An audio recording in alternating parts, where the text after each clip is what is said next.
अस्सलामु अलैकुम वरहमतुल्लाहि वबरकातुहू।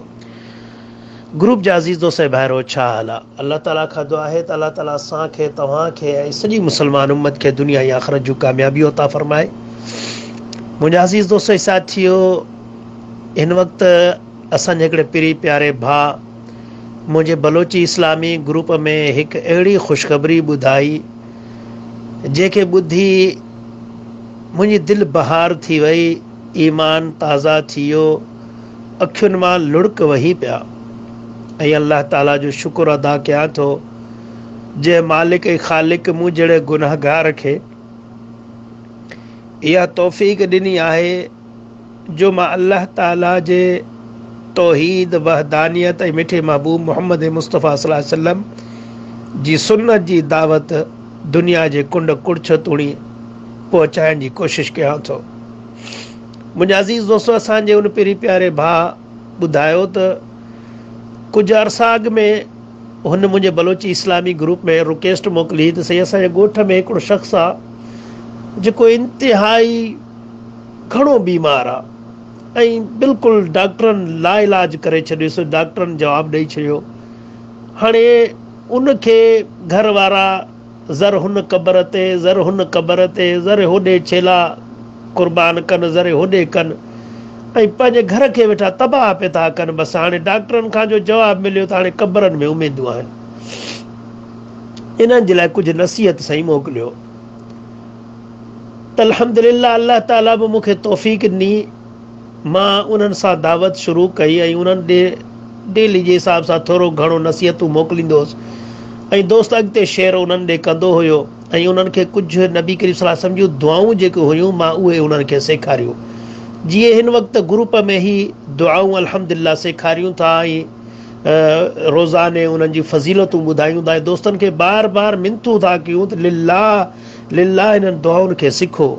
नबी करीम सल्लल्लाहु अलैहि वसल्लम जी इहे तालीमात मामूली नाहिनि, इहे अज़ीम तालीमात आहिनि। इन्हनि खे सिखो ऐं इन्हनि दुआउनि खे अॻिते शेयर कयो ऐं सुबुह शाम पंहिंजो इहो यानी मामूल बनायो त इहे दुआऊं सिखणियूं आहिनि ऐं अॻिते शेयर करणियूं आहिनि। त मुंहिंजा अज़ीज़ दोस्तो, अल्हम्दुलिल्लाह उन्हनि खे असां तरग़ीब ॾिनी, उन्हनि खे सम्झायोसीं। अल्लाह जे फज़्ल करम सां उहो दोस्त सम्झी वियो ऐं उनजी घरवारी खे अल्लाह ताला जज़ाए ख़ैर ॾे, उहा उन खां वधीक समझदार हुई ऐं उहे पोइ तौबह ताइब थिया त हाणे अल्लाह खां सवाइ ॿिए कंहिं दर नाहे वांझाइणो, हिकु अल्लाह जे दर ते ई हाणे झुकणो आहे, हिकु अल्लाह खे ई पुकारणो आहे। ज़िंदगी मौत अल्लाह ताला जे हथ में आहे। अल्लाहु अकबर। अल्हम्दुलिल्लाह उन मरीज़ उन दुआउनि खे यादि कयो ऐं पढ़णु शुरू कयो। अल्हम्दुलिल्लाह आस्ते आस्ते आख़िर उहे मुकमल तौरु उहो जेको साथी हो उहो ठीकु ठाक थी वियो, चाक थी वियो। पोइ अल्हम्दुलिल्लाह ख़ालिस अल्लाह जी रज़ा जे ख़ातिर उन्हनि सदको बि कयो आहे ऐं उन्हनि तौहीद खे क़बूल कयो आहे ऐं काफ़ी टाइम तक़रीबन काफ़ी महीना थी विया आहिनि इन ॻाल्हि खे। हाणे उहो साथी हाणे वफ़ात करे वियो, पर अल्हम्दुलिल्लाह तौहीद ते हू वफ़ात करे वियो। इंतिहाई यानी ख़ुशी थी त असांजे कमज़ोर दावत जे करे को असांजो मुसलमान भाउ जहन्नम जी बाह खां बची वियो ऐं इंशाअल्लाह उमीद था कयूं उनजो तौहीद ते ख़ात्मो थी वियो इंशाअल्लाह बिइज़्निल्लाह। अल्लाह खां दुआ था कयूं त अल्लाह ताला उनखे जन्नतुल फिरदौस में आला मक़ाम अता फ़रमाए। त मुंहिंजा अज़ीज़ दोस्तो, जॾहिं इहा ॻाल्हि ॿुधमि त मूंखे मिठे महबूब मोहम्मद मुस्तफ़ा सल्लल्लाहु अलैहि वसल्लम जो ही फ़रमान यादि आयो जेको सुनन अबू दाऊद में आहे, हदीस नंबर आहे 3095। त हिकिड़ो यहूदी छोकिरो हुयो जेको बीमार थी पियो। पोइ नबी करीम सल्लल्लाहु अलैहि वसल्लम उनखे ॾिसण लाइ विया ऐं पोइ उनजे सिरांदी वेही ऐं पोइ उनखे चयूं त इस्लाम क़बूल कर, मुसलमान थी। हू पंहिंजे पीउ ॾे निहारणु लॻो, यहूदी छोकिरो, छो त उनजो पीउ बि उते बीठो। उनजे पीउ चयो त जेको अबुल क़ासिम चए थो यानी नबी करीम सल्लल्लाहु अलैहि वसल्लम चए थो त उन हो कर, यानी अबुल क़ासिम जी अताअत कर, उनजी फर्मा बरदारी कर। त उन मासूम छोकिरे इस्लाम क़बूल कयो, हू मुसलमान थी वियो ऐं पोइ नबी करीम सल्लल्लाहु अलैहि वसल्लम उतां ख़ुशि थी उथिया, ख़ुशि थी विया। ऐं हिकिड़ी रिवायत में आहे त उहो सहाबी जेको नबी करीम सल्लल्लाहु अलैहि वसल्लम सां गॾु हुया, उहे चवंदा त नबी करीम सल्लल्लाहु अलैहि वसल्लम इंतिहाई ख़ुशि हुया। ऐं पोइ चवनि पिया त तारीफ़ आहे उन ज़ात जी, यानी अल्लाह ताला जी, जंहिं मुंहिंजी वजह जे करे अॼु हिन खे जहन्नम जी बाह खां बचायो।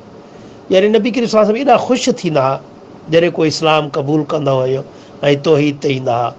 उहो नंढड़ो जेको यहूदी जो पुटु हो, इस्लाम क़बूले पोइ फ़ौत थी वियो, वफ़ात थी वियो, पर नबी करीम सल्लल्लाहु अलैहि वसल्लम ते हूंदे बि ख़ुशि थिया। छो ख़ुशि थिया? त मरणो हर कंहिंखे आहे, पर अल्हम्दुलिल्लाह हुन इस्लाम ते मौत आंदो, मुसलमान थी फ़ौत थी वियो। त मुंहिंजा अज़ीज़ दोस्तो, सभिनीनि खे दोस्तनि खे गुज़ारिश थो कयां त मुंहिंजा अज़ीज़ दोस्तो, ख़बर न आहे तव्हांजे कहिड़े क्लिप शेयर करण सां कंहिंखे अल्लाह ताला हिदायत ॾे। तंहिं करे महिनत खे जारी रखो ऐं हिन तौहीद ऐं सुन्नत जी दावत खे कुंड कुड़छ तुणी पहुचायो, सभिनीनि मुसलमाननि तुणी पहुचायो, ग़ैर मुसलमाननि तुणी बि पहुचायो, सभिनीनि खे ॿुधायो त हिकु अल्लाह ताला जी इबादत कयो ऐं मिठे महबूब मोहम्मद मुस्तफ़ा सल्लल्लाहु अलैहि वसल्लम जी पैरवी कयो। अल्लाह ताला शिरक कॾहिं माफ़ नथो करे, उन खां अलावा जेको चाहे माफ़ करे थो। त अल्लाह जी ज़ात में शिरक न कयो ऐं नबी करीम सल्लल्लाहु अलैहि वसल्लम खां सवाइ ॿिए जी पैरवी न कयो। ख़ालिस अल्लाह जी इबादत कयो ऐं ख़ालिस मिठे महबूब मोहम्मद मुस्तफ़ा सल्लल्लाहु अलैहि वसल्लम जी पैरवी कयो। अल्लाह ताला खां दुआ आहे त अल्लाह ताला सां सभिनीनि खे इन अमल जी करण जी तौफ़ीक़ अता फ़रमाए। ऐं दोस्तनि खे वरी बि मां चवां, मुंहिंजा अज़ीज़ दोस्तो, क्लिपुनि खे अॻिते मोकिलियो, जिथे बि तव्हांजा नंबर आहिनि, कॉन्टेक्ट्स नंबर आहिनि, सभिनीनि तुणी इहा दावत पहुचायो ऐं ज़ोर भरियोनि, बार बार मोकिलियोनि, बार बार मोकिलियोनि। इनशा अल्लाह तव्हां पंहिंजनि अखियुनि सां तब्दीलियूं ॾिसंदो, मुआशिरे में ॾिसंदो त शिरक जो ख़ात्मो थींदो ऐं सुन्नत जो ऐं तौहीद जो बोलबाला थींदो। अल्लाह ताला खां दुआ आहे त अल्लाह ताला सां सभिनी मुसलमाननि खे कुफ़ुर, शिरक, बिदअत ऐं तक़लीद खां महफ़ूज़ फ़रमाए ऐं ख़ालिस क़ुर ऐं सुन्नत खे सम्झणु, उन ते अमल करणु ऐं उनखे पूरी दुनिया जे इंसाननि तोड़ी पहुचाइण जी तौफ़ीक़ अता फ़रमाए। आमीन या रब्बल आलमीन। अस्सलामु अलैकुम व रहमतुल्लाहि व बरकातुहू।